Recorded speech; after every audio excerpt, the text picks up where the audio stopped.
dan salam sejahtera. Saya Dr. Haris Abdul Rahman. Hari ini kita akan bercakap tentang G6PD deficiency atau kekurangan enzim G6PD. Ramai pesakit mengetahui tentang perkara ini sejak dari kecil. Ada yang diberitahu oleh ibu bapa mereka, ada yang diberitahu ketika pemeriksaan kesihatan di hospital selepas kelahiran. Ada juga yang hanya mengetahui tentangnya apabila keputusan ujian darah menunjukkan mereka mempunyai G6PD deficiency. Bagi kebanyakan orang, G6PD deficiency bukanlah penyakit yang menyebabkan masalah setiap hari. Ramai yang hidup seperti biasa, bekerja seperti biasa, bersukan seperti biasa. Mereka hanya perlu memahami keadaan ini dan tahu beberapa perkara dan ubat-ubatan yang perlu dielakkan. Jadi apakah sebenarnya G6PD? G6PD ialah singkatan kepada glucose 6-phosphate dehydrogenase. Ia adalah sejenis enzim yang terdapat di dalam sel darah merah. Sel darah merah membawa oksigen ke seluruh badan. Tetapi sel ini juga agak sensitif kepada tekanan kimia ketika beredar di dalam badan. Di sinilah enzim G6PD memainkan peranan penting. Enzim ini membantu melindungi sel darah merah daripada kerosakan atas tekanan kimia ini. Jika seseorang mempunyai kekurangan G6PD, perlindungan ini menjadi lebih lemah. Sel darah merah boleh menjadi lebih mudah rosak apabila terdedah kepada bahan tertentu. Apabila sel darah merah rosak dengan cepat, keadaan ini dipanggil hemolisis, iaitu pemecahan sel darah merah. Apabila ini berlaku, jumlah sel darah merah boleh menurun dan seseorang boleh mengalami anemia secara tiba-tiba. Namun penting untuk difahami, perkara ini tidak berlaku sepanjang masa. Ia biasanya berlaku hanya apabila seseorang terdedah kepada pencetus tertentu.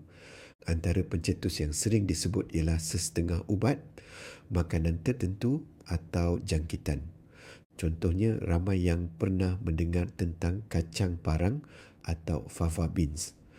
Bagi individu dengan G6PD deficiency, makanan ini boleh mencetuskan pemecahan sel darah merah.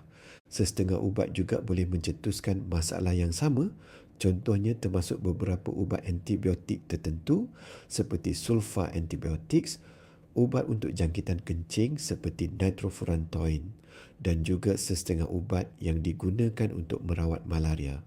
Ada juga ubat lain seperti dapsone yang boleh memberi kesan yang sama pada individu dengan G6PD deficiency.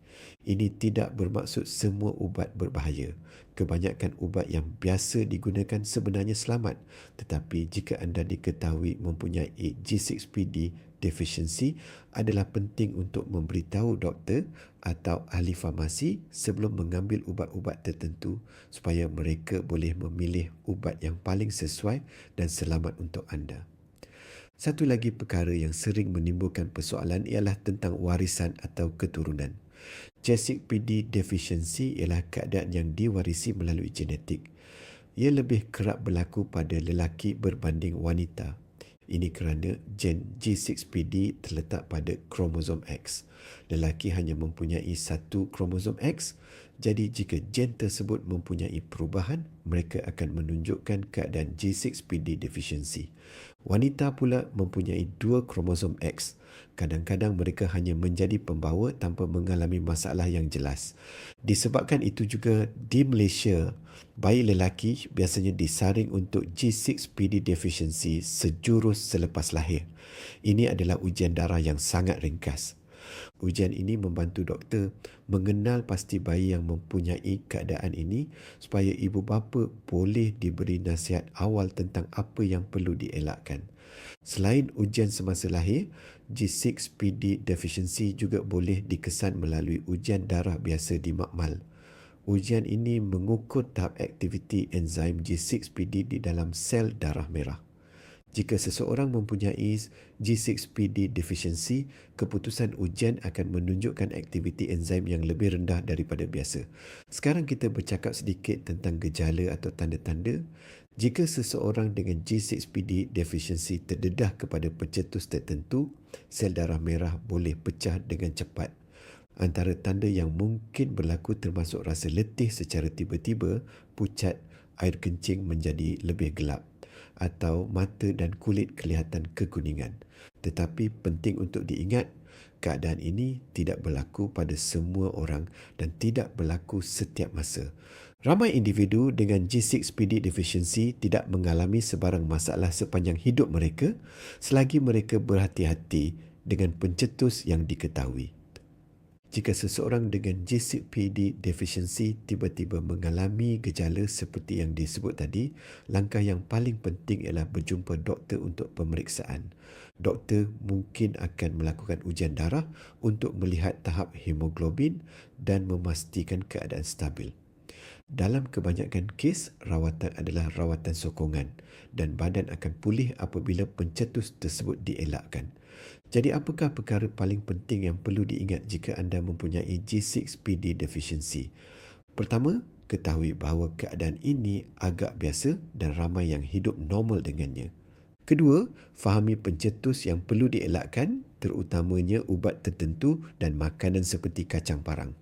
Dan ketiga, maklumkan kepada doktor atau ahli farmasi tentang status G6PD anda apabila mendapatkan rawatan. Dengan sedikit pengetahuan dan langkah berjaga-jaga, kebanyakan pengidap boleh menjalani kehidupan yang normal dan sihat. Jika anda pernah diberitahu bahawa anda mempunyai G6PD deficiency atau jika keputusan ujian darah anda menunjukkan perkara ini dan anda tidak pasti apa maksudnya, berbincanglah dengan doktor anda untuk mendapatkan penjelasan yang lebih sesuai dengan keadaan anda. Terima kasih kerana menonton. Saya Dr. Haris Abdul Rahman.